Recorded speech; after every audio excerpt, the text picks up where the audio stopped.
नमस्कार, आप सभी का बहुत बहुत स्वागत है। मेरा नाम रुबिका लियाकत है। बिहार की राजनीति में अगले 2 दिनों में क्या होगा, ये ऐसा सवाल है जिसकी शुरुआत जेडीयू के अंदरूनी झगड़े से हुई थी।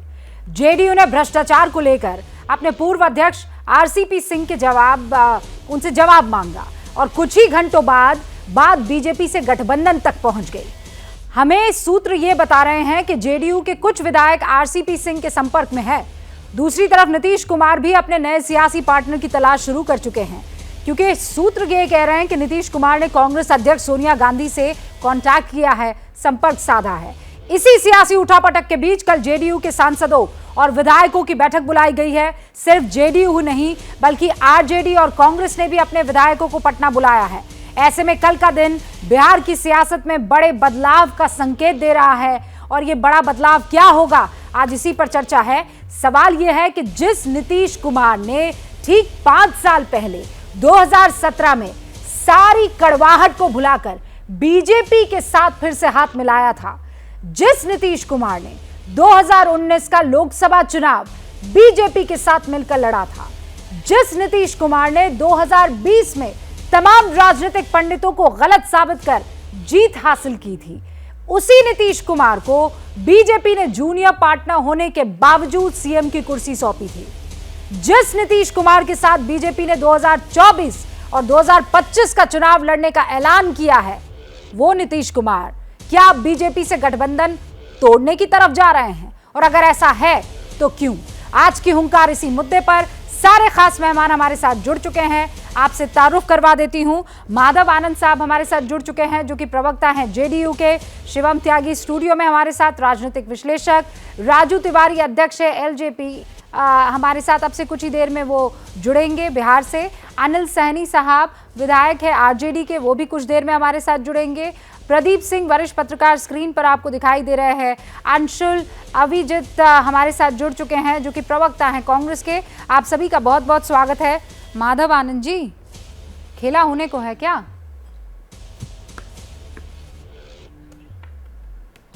रूबिका जी, मुझे तो नहीं लगता कि अभी कोई खेला होने जा रहा है। एनडीए की सरकार है और आदरणीय मुख्यमंत्री जी आदरणीय नीतीश कुमार जी सरकार का नेतृत्व कर रहे हैं।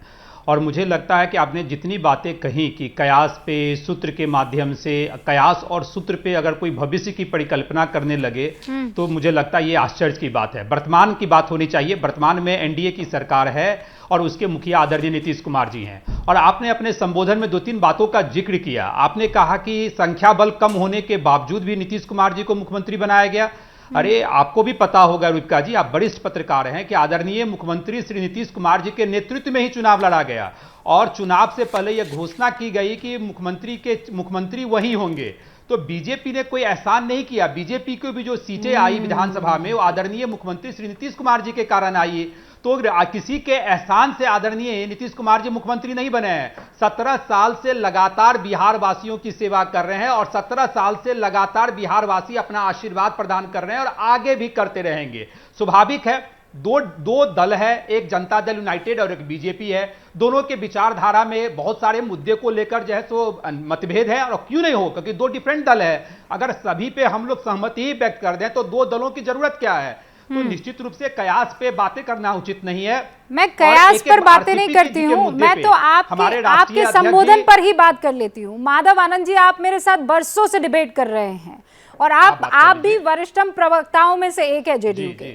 मैंने आपको कभी ये लाइन कहते हुए नहीं सुना है कि एहसान नहीं किया बीजेपी ने आदरणीय नीतीश कुमार को सीएम बनाकर। मैंने आपकी जुबान से कभी ये नहीं सुना कि हम 2 पार्टी अलग अलग विचारधाराओं वाली पार्टी है। आपने हमेशा 1+1 को 11 ही बताया, 2 नहीं किया है। आज आपकी भाषा में भी बदलाव दिख रहा है और इसीलिए मैं किसी और कयास पर नहीं जा रही हूं। मैं माधव आनंद जी को रीड करके बता पा रही हूं कि कुछ तो है। रूबिका जी, देखिए, जब वर्तमान की बात करेंगे तो आपको कुछ नजर नहीं आएगा। भविष्य में क्या होगा, भविष्य वक्ता ना आप हैं ना भविष्य वक्ता मैं हूं। भविष्य में क्या होगा उस पर मैं जैसे बात करने के लिए अभी जो है उस पोजीशन में नहीं हूं कि मैं उस पर बात करूं। हाँ, आदरणीय राष्ट्रीय अध्यक्ष जी ने कल जो है प्रेस कॉन्फ्रेंस के माध्यम से जिन बातों को जिक्र किया, और हमारे पार्लियामेंट्री बोर्ड के अध्यक्ष उपेंद्र कुशवाहा जी ने आज जो जैसे मीडिया के सामने जो बातें कही, कल नीतीश कुमार जी बैठक कर रहे हैं कि नहीं कर रहे हैं अपने विधायकों संग, अपने सांसदों संग, अपने बाकी तमाम पदाधिकारियों संग कर रहे हैं ना बैठक? निश्चित रूप से बैठक कर रहे हैं। और आपको कहना चाहता हूं, क्या बैठक करना कोई गुनाह है क्या? बीजेपी के तो जो है राष्ट्रीय समिति और संयुक्त राष्ट्रीय समिति की मीटिंग पटना में हुई है, अभी किसी को कोई आपत्ति नहीं हुआ।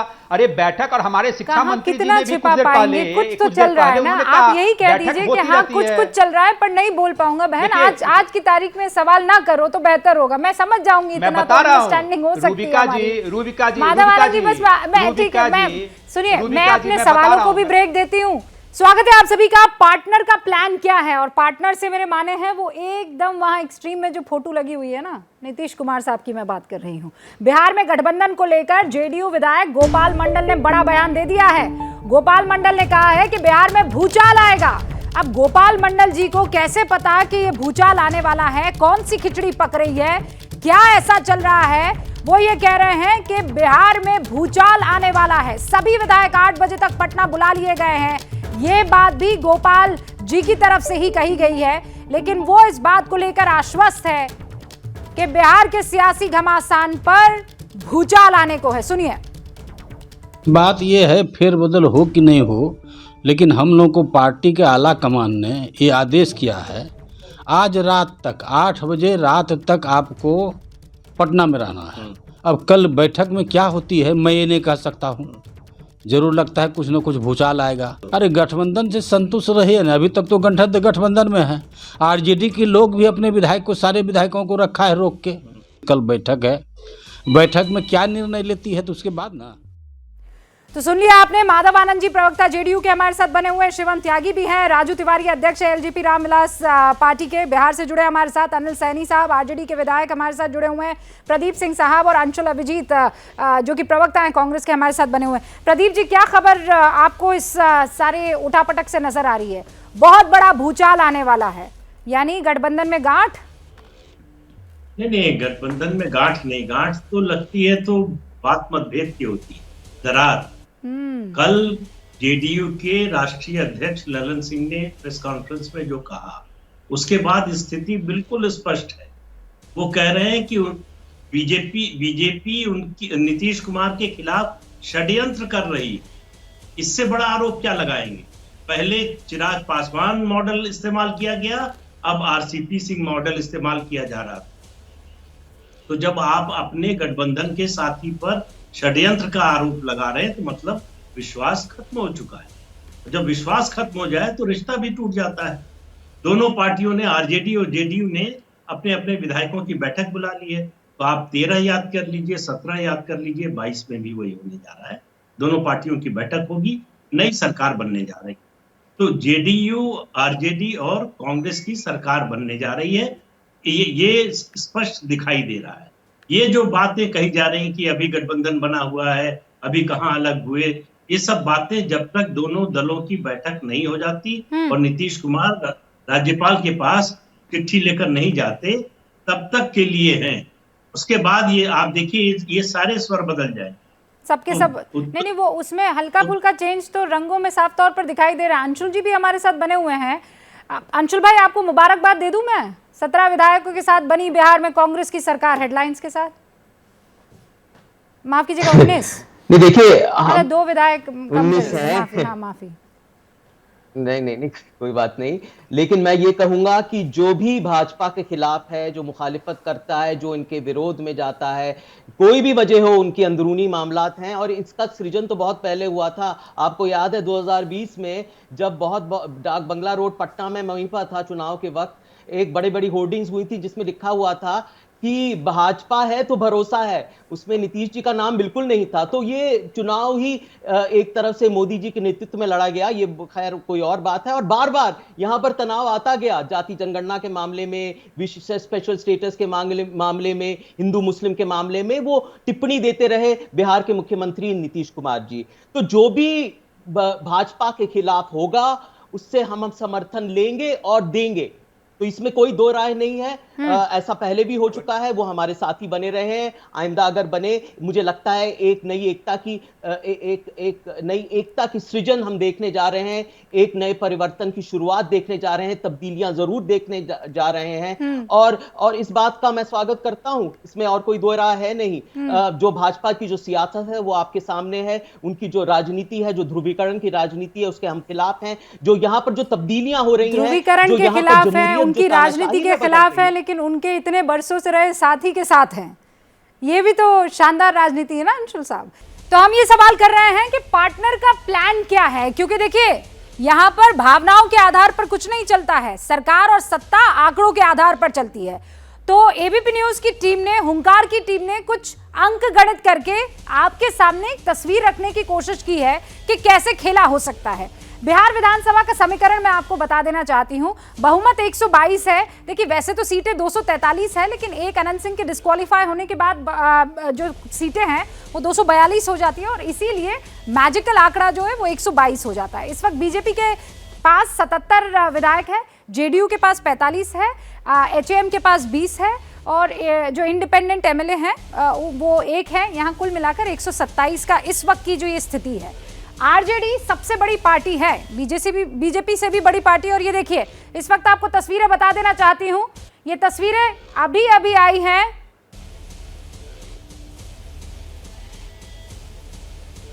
और ये तस्वीरें हाव भाव समझने और बतलाने के लिए है। मैं आपको आगे का आंकड़ा समझाऊं उससे पहले हमारे साथ सहनी साहब जुड़ चुके हैं, आरजेडी के विधायक हैं, राज्यसभा सांसद भी रह चुके हैं, और हमारे साथ यहाँ स्टूडियो में आ चुके हैं। जरा उनसे बात कर ली जाए। तो क्या खबर मिल रही है विधायक जी, किसी तरह का कोई परिवर्तन आपको होता हुआ दिखाई दे रहा है? देखिए हम लोग तो अभी दिल्ली में हैं। हाँ। हम लोगों को कोई अभी इसके बारे में जानकारी नहीं है। आप लोगों को हमसे ज़्यादा जानकारी होगी। नहीं विधायक जी, सारी खबरें तो आपके पास होती हैं, लेकिन आप खबर ना देना चाहें तो कोई बात नहीं, लेकिन कुछ तो आपको लोगों के बयानों से, नेताओं के हाव भाव से समझ में आ ही रहा होगा। आजकल आपके साथ भी आपने जो कहा कि हाव भाव से कुछ नहीं होता है। कुछ नहीं, जो आप बोले कि संख्या का खेल है, अब संख्या के खेल में आप तो अच्छा समझा रहे थे, हमसे अच्छा बता रही थी। नहीं, लेकिन इफ्तार पार्टी में वो नज़दीकी दिखी थी, फिर लालू प्रसाद यादव से मुलाकात करने के लिए नीतीश कुमार गए थे। अब वो शिष्टाचार आप कह सकते हैं, जातीय जो गणना थी उसे लेकर दोनों एकदम साथ और करीब नजर आए सैनी साहब, और फिर अग्निपथ के खिलाफ जेडीयू थी और आपकी पार्टी आरजेडी भी थी। तो इसीलिए मैं वो समझने की कोशिश कर रही हूँ कि क्या ऐसे कोई चांसेस हैं, देखिए हो सकते हैं? कोई चांस के बारे में अभी हमें जानकारी नहीं है। और आपको बता दें कि दूरिया नज़दीकी तो राजनीति में बनता ही रहता है। हाँ। ये राजनीति का संभावना का खेल है। इस संभावना के खेल में जो है सो आगे क्या होगा देखिए, 1-2 दिन में पता चलेगा। 1-2 दिन में लेकिन खेल पता लग जाएगा, ये क्लियर है। हाँ, तो आने वाला समय भी बताएगा ना कि क्या होने वाला है। ये समय आप लोगों को बड़ा बचा लेता है सर, ये समय के पीछे जो आप लोगों की बराबर समय की बात नहीं है, बराबर बचाने की बात भी नहीं है। और यहाँ पर जो जिस प्रकार का मान लीजिए कि जो अभी राजनीति बिहार में हुई है, हाँ, उस पर हम लोग का नज़र है, और इसके लिए हम लोग ज़्यादा परेशान भी नहीं है। लेकिन आपको, आपके लिए, आपकी पार्टी के लिए आने वाला टाइम ठीक दिख रहा है? पार्टी के लिए तो हमारा टाइम ठीक चल ही रहा है, सब चीज़ ठीक है। सबसे ज़्यादा बड़ी पार्टी हम है। तो मुख्यमंत्री फिर आप ही की पार्टी से होना चाहिए, इस लिहाज से तो स्वाभाविक है, होना ही चाहिए। मतलब कोई आपके पास आए तो ये समझ कर आए कि मुख्यमंत्री आपकी पार्टी का होगा। ये तो स्वाभाविक है कि सबसे बड़ी पार्टी है तो सबसे बड़ा पद भी तो होना चाहिए। नहीं, पर ये अस्वाभाविक था जब जेडीयू और बीजेपी का गठबंधन हुआ। बीजेपी सबसे बड़ी पार्टी थी, लेकिन जेडीयू के नीतीश कुमार मुख्यमंत्री बने। इससे पहले भी तो 15 में सबसे बड़ी पार्टी हम लोग थे। हाँ, राजद ही सबसे बड़ी पार्टी थी 2015 में। हाँ, हमसे छोटी पार्टी जनता दल यू थी उस समय, तो उस समय भी तो नीतीश जी को माना गया था मुख्यमंत्री बने थे। तो ये नीतीश जी बड़े किस्मत वाले हैं इस लिहाज से। तो शिवम त्यागी, सैनी साहब पत्ते नहीं खोल रहे हैं, लेकिन अब आप समझ रहे हैं तो समझ जाइए, नहीं तो फिर समय बताएगा। बदले बदले से मेरे सरकार नजर आते हैं, घर की बर्बादी के आसार नजर आते हैं। डूबे रहते थे मेरे प्यार में जो शामो शहर, मेरे चेहरे से नहीं हटती थी कभी जिनकी नज़र, मेरी सूरत से बेजार नजर आते हैं और घर की बर्बादी के आसार नजर आते हैं। आज कह रहे हैं माधव आनंद बैठकर कि हमारे ऊपर एहसान थोड़ी ना किया था जब हम छोटी पार्टी थे और मुख्यमंत्री बनाकर, या फिर केंद्र में जब एमपी कम थे तो कोटा देकर और उनको आगे लाकर एहसान थोड़ी ना किया था। बहरहाल राजनीति एहसान का तो क्षेत्र है ही नहीं।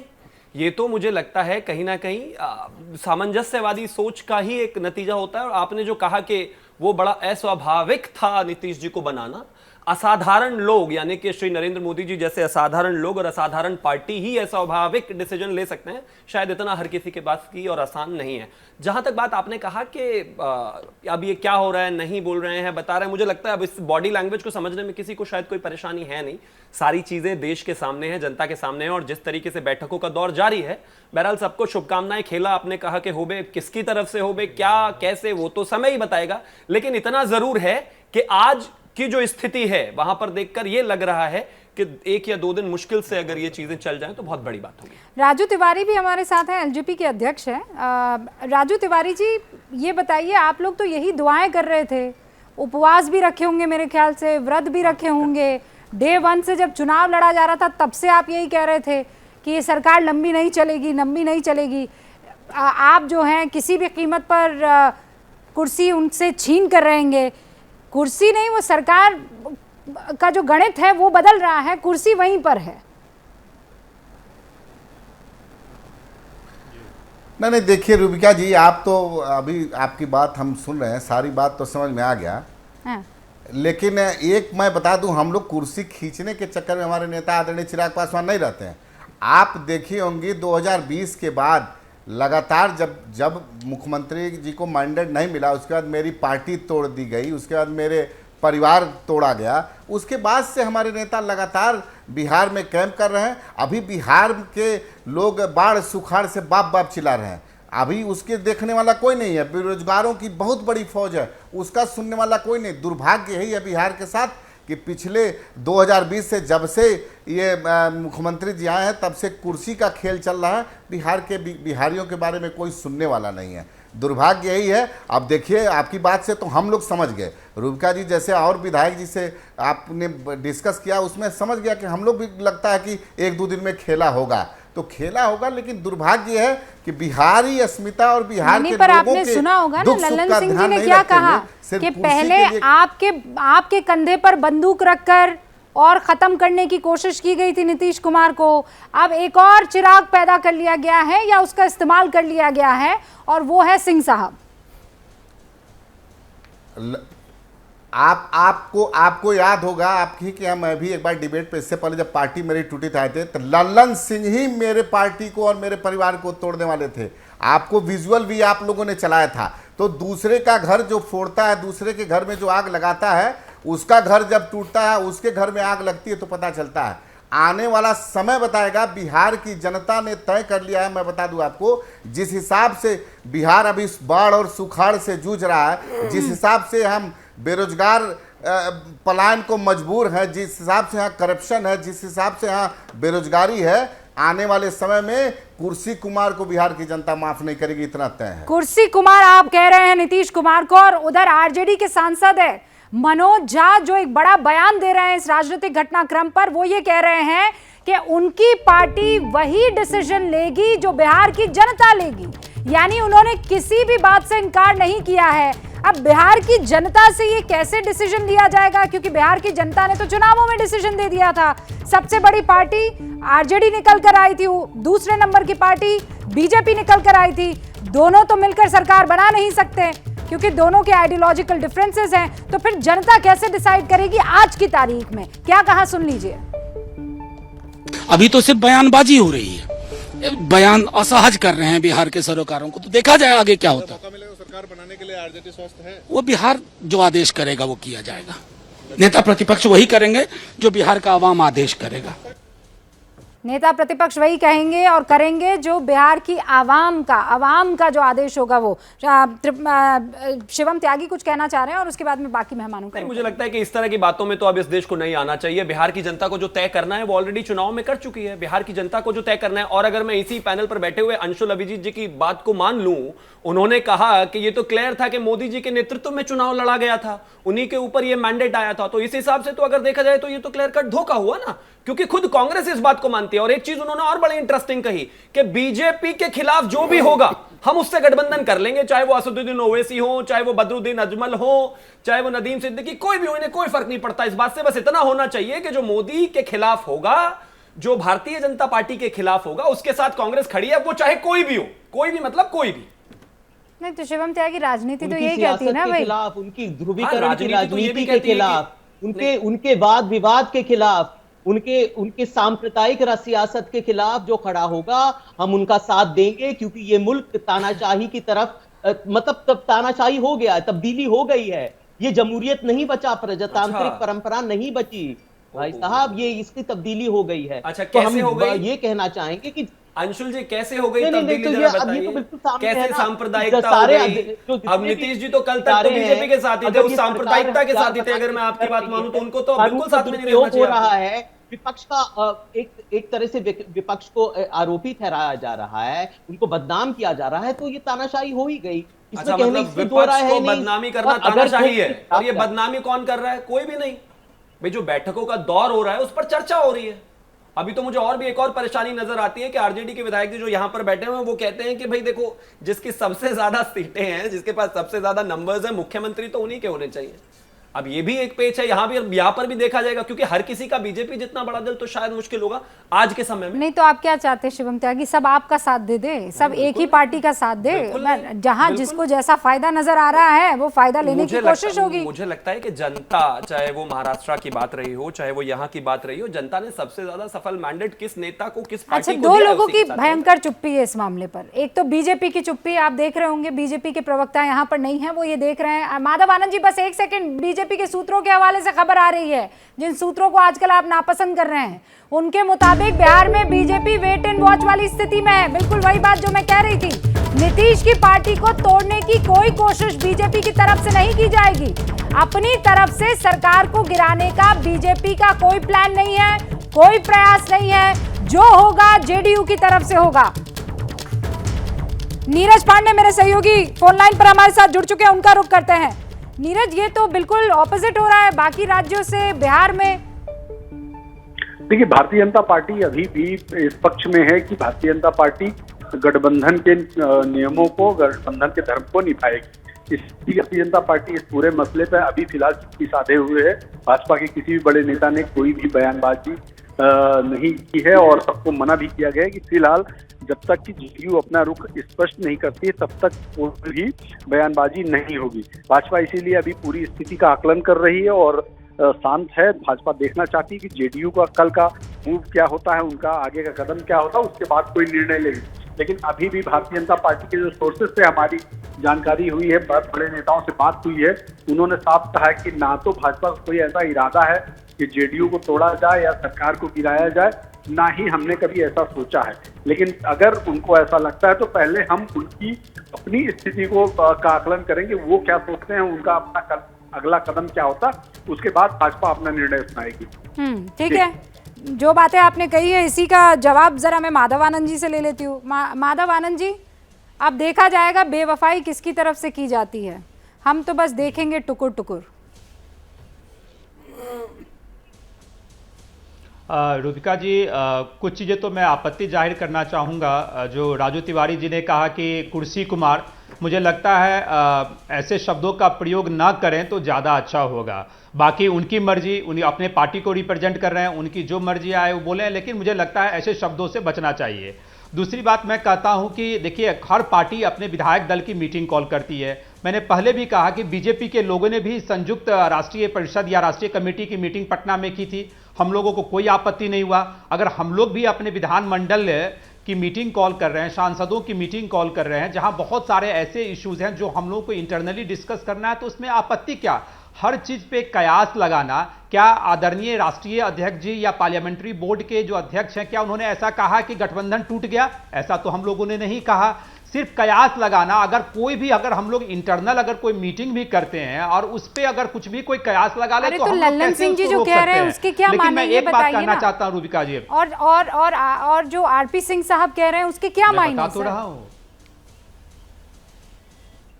अरे कौन से आरसीपी, आप किस आरसीपी जी की बात कर रहे हैं? आरसीपी जी जो आप कह रहे हैं कि आरसीपी जी के संपर्क में विधायक है, आरसीपी जी के संपर्क में एक कार्यकर्ता भी नहीं है। एक विधायक तो छोड़ दीजिए, एक कार्यकर्ता भी उनके साथ हो, अगर है कार्यकर्ता तो दिखा दें।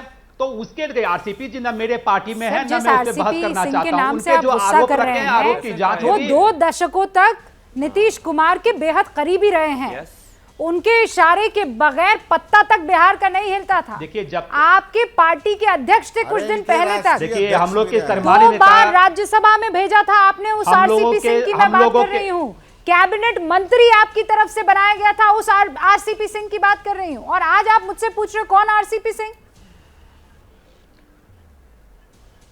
अरे हम लोग के सर्वमान्य नेता एक ही हैं, आदरणीय मुख्यमंत्री श्री नीतीश कुमार जी। और जहां तक आप बात कर रहे हैं आरसीपी सिंह जी को भी जो आदरणीय राष्ट्रीय अध्यक्ष जी ने क्लियर किया कि बीजेपी कौन होता है डिसाइड करने वाला कि जेडीयू की तरफ से कौन मंत्री बनेगा।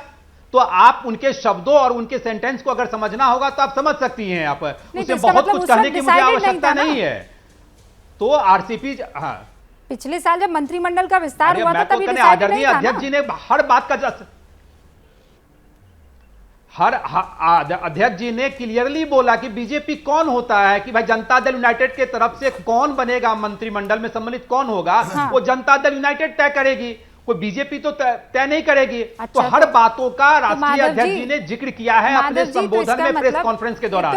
हर चीज क्रिस्टल क्लियर है। जो अंदर चल रहा होता है वो चेहरे पर और हाव भाव में आ ही जाता है। वो अच्छी बात है आपके, मतलब वो जिसे कहते हैं ना कि एक वो नेता जो ना बताए, लेकिन आप इतने नेक इंसान हैं कि जो कह रहे हैं वो सोच भी रहे हैं और वो अंदर चल भी रहा है। तो कुल मिलाकर वो दरार तभी से आना शुरू हो गई थी कि भाई बीजेपी कौन होती है डिसाइड करने वाली, की पार्टी की तरफ से कौन जाएगा, हमें बताएंगे आप। देखिए रूबिका जी, बहुत सारे ऐसे मुद्दे हैं जहां हम लोगों के डिफरेंट ओपिनियन है, बीजेपी के डिफरेंट ओपिनियन है। और स्वाभाविक है, 2 डिफरेंट पार्टी है तो स्वाभाविक है हर विचार हर मुद्दे पे तो एक सहमति नहीं बन सकती ना।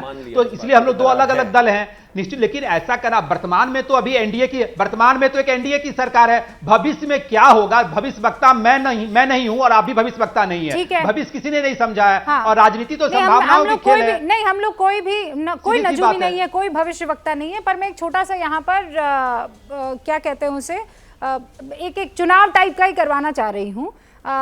शिवम त्यागी से शुरुआत करती हूँ। भविष्य में क्या होगा, क्विकली बता दीजिए मुझे लगता है कि एबीपी न्यूज के दर्शक माधव आनंद जी का कभी गुस्सा, कभी अग्रेशन, आमतौर पर उनके शब्द कभी स्लर नहीं करते, इधर उधर नहीं होते, आज वो बोल नहीं पा रहे हैं। आरसीपी सिंह के लिए बहुत सारी भड़ास उनके मन में है, खुलकर निकाल नहीं पा रहे हैं। और आप किस किस को रोकेंगे? आलोक जी कहीं नाश कुमार कह रहे हैं, कभी कोई कुछ कह रहे हैं, तो ये तो होगा ना। एक एक करके लोग अगर आपको छोड़कर जाएंगे, बाहर जाएंगे, तो जैसे आपकी ओपिनियन उनके लिए आज हो गई कि वो कोई नेता नहीं है, वो तय नहीं करेंगे, उनके पीछे एक कार्यकर्ता नहीं है। पर मेरा तो दूसरा वाला भी बोले, मेरा तो एक ही सवाल है, भविष्य में क्या होगा?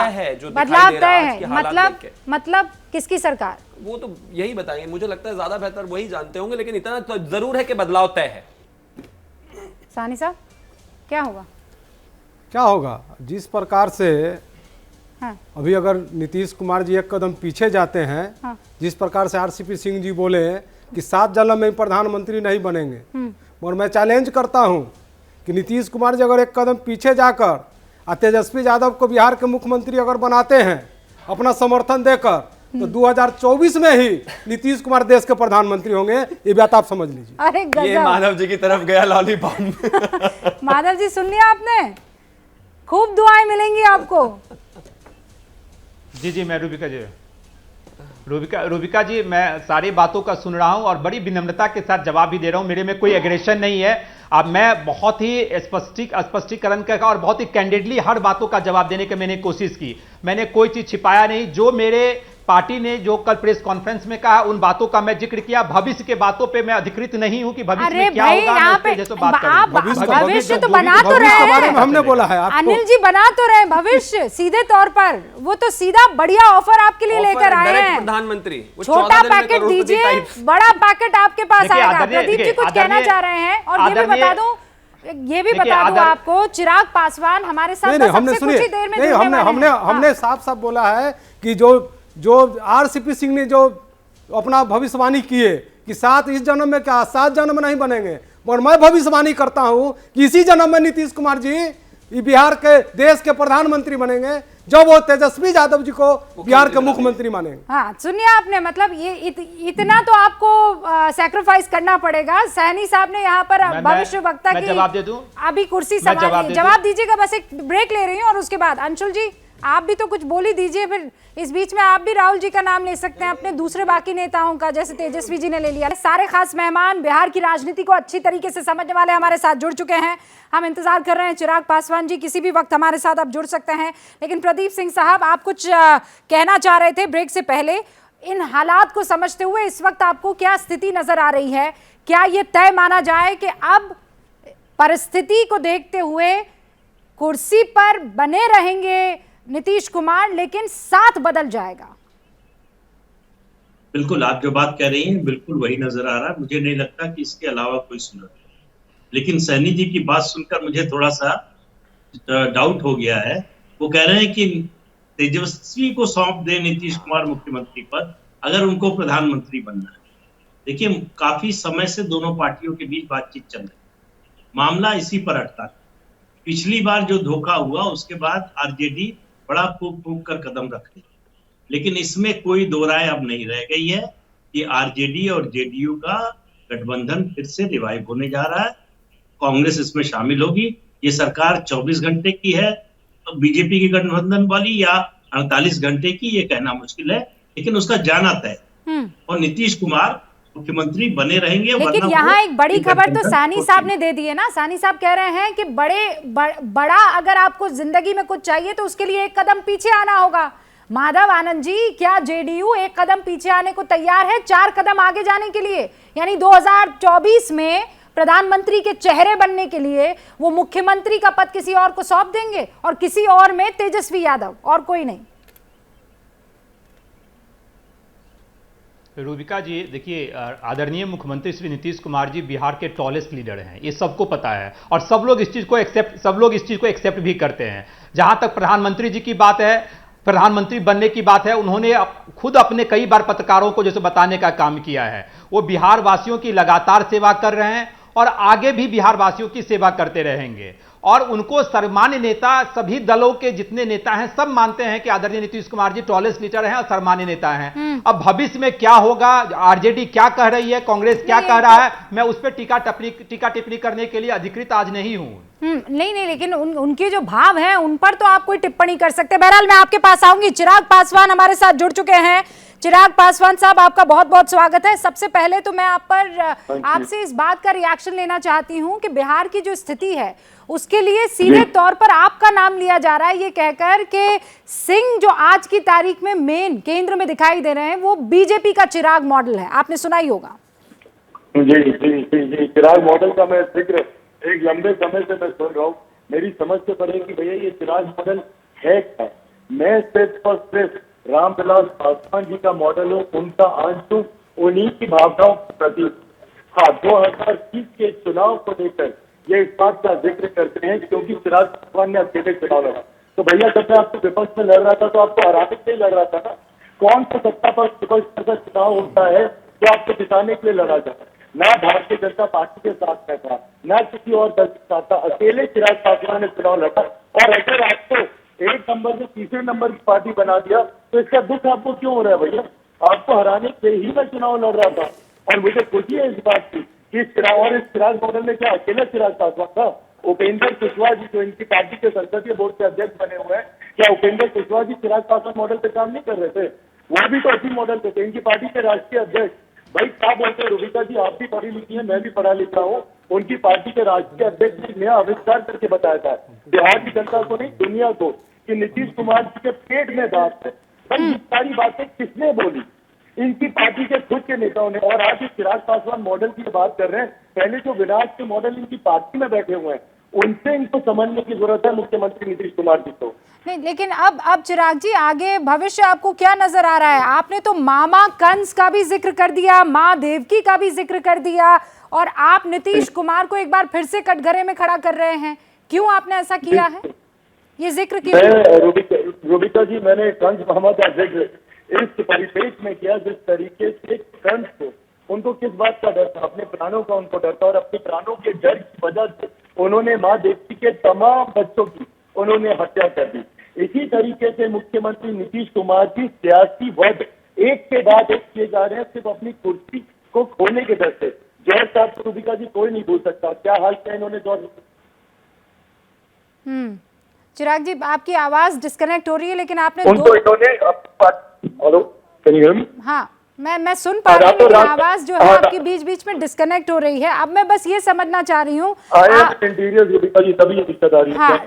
मैं बस आपसे आखिरी सवाल ये जानना चाहती हूँ, इसका जवाब जानना चाहती हूँ कि अगला मुख्यमंत्री अगर कोई फेरबदल होता है तो आप क्या, क्योंकि अनिल सैनी साहब यहाँ पर बैठे हुए हैं आरजेडी के विधायक, वो ये कह रहे हैं कि प्रधानमंत्री बन सकते हैं नीतीश कुमार अगर आरजेडी का मुख्यमंत्री बन जाए तेजस्वी यादव। अगर ऐसा होता तो वो होता था। मुख्यमंत्री जी ये बार बार सीएम मटेरियल, प्रेसिडेंशियल मटेरियल सारी बातें करते हैं। मेरी बस ऐतराज इतना है कि भाई जब तक सीएम है सीएम मटेरियल तो बन के रहे। आज बिहार सुधार में बर्बाद हो रहा है, बेरोजगारी महंगाई चरम सीमा पर है, और मुख्यमंत्री जी अपनी कुर्सी बचा रहे हैं। ऐसा मुख्यमंत्री होता है क्या? मुख्यमंत्री को चुना गया अपनी कुर्सी बचाने के लिए या हर दूसरे तीसरे साल में गठबंधन बदलने के लिए, कि बिहार की स्थिति को बेहतर करने के लिए? जो मुख्यमंत्री सिर्फ अपनी कुर्सी को लेकर चिंतित हो, जो सीएम मटेरियल नहीं बन पाए, वो पीएम मटेरियल क्या होंगे भगवान जाने। जो सीएम मटेरियल नहीं वो पीएम मटेरियल कैसे हो सकता है? बहुत बहुत शुक्रिया हमसे बातचीत करने के लिए। चिराग पासवान हमारे साथ जुड़े हुए थे, जो सीधे तौर पर अटैक एक बार फिर से नीतीश कुमार को कर रहे थे। हमारे साथ सारे खास मेहमान इस बीच बने हुए। माधव आनंद जी, आपने सुन लिया है, खेल अब बहुत आगे की तरफ जाता हुआ दिखाई दे रहा है, लेकिन एबीपी न्यूज से चिराग पासवान ने कह दिया अपनी कुर्सी बचाने के लिए हर बार आप अपने साथियों को धोखा दे देते हैं। ये एक पैटर्न है। चिराग पासवान क्या हम मेरा समर्थन करेंगे? समर्थन नहीं करेंगे ना। उनको जो बोलना है उनको बोलने दीजिए, क्या फर्क पड़ता है? कोई फर्क नहीं पड़ता है। उनकी पार्टी अलग है, मेरी पार्टी अलग है। वो अपमानजनक शब्दों का प्रयोग करते रहे हैं आदरणीय मुख्यमंत्री जी के लिए, वो जाने। लेकिन बिहार की जनता आज आदरणीय नीतीश कुमार जी में अपनी आस्था व्यक्त करती है और आगे भी आस्था व्यक्त करती रहेगी। अब उनके बातों पे मैं क्या कहूं? उनको जो बोलना था बोला, ठीक है, हम लोग को कोई फर्क नहीं पड़ता है। मेरी पार्टी एकजुट है और हमारे बिहार की जनता अभी बड़ा यकीन करती है और आगे भी करती रहेगी। यानी यह है कि बिहार से आगे जाने का अभी तो मूड नहीं है नीतीश कुमार का। अनिल सैनी साहब एक सेकंड नहीं, हम लोग को शब्दों का ज्ञान नहीं है। राजू जी एक सेकंड मैं चाहती हूँ इस पर अनिल सैनी साहब अपनी बात रखें, क्योंकि उनको आगे कहीं जाना है। ये हमारा वादा था कि कुछ देर के लिए वो हमारे साथ जुड़ेंगे। अनिल जी क्या पूछे? मैं ये कह रही हूँ कि उन्होंने कह दिया है कि कुर्सी पर किसी तरह का कोई बात नहीं हो सकती है, गठबंधन पर भले ही बात हो सकती है, ये मैं अपनी तरफ से ऐड कर रही हूँ, लेकिन कुर्सी पर आप हम लोग कहाँ कर रहे हैं? कुर्सी के बारे में बात कर रहे हैं। हमने तो बोला कि जो आरसीपी सिंह जी जो बोले कि इस जन्म में नहीं होंगे, 7 जन्म में नहीं होंगे, इस जन्म में भी हो सकता है, इसका हमने संभावना व्यक्त किया था। ये संभावना हो सकती है। अच्छा, आपकी बातचीत हो भी रही है जेडीयू से या नहीं?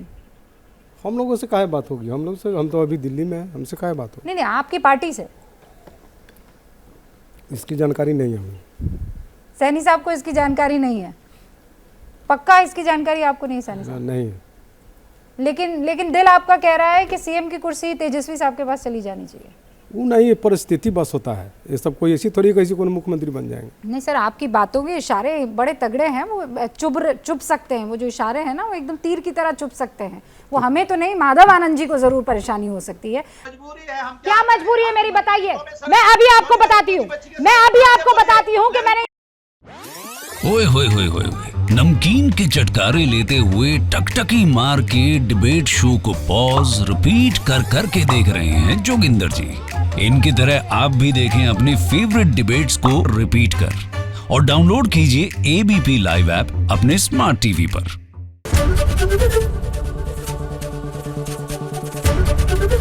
एबीपी न्यूज आपको रखे आगे।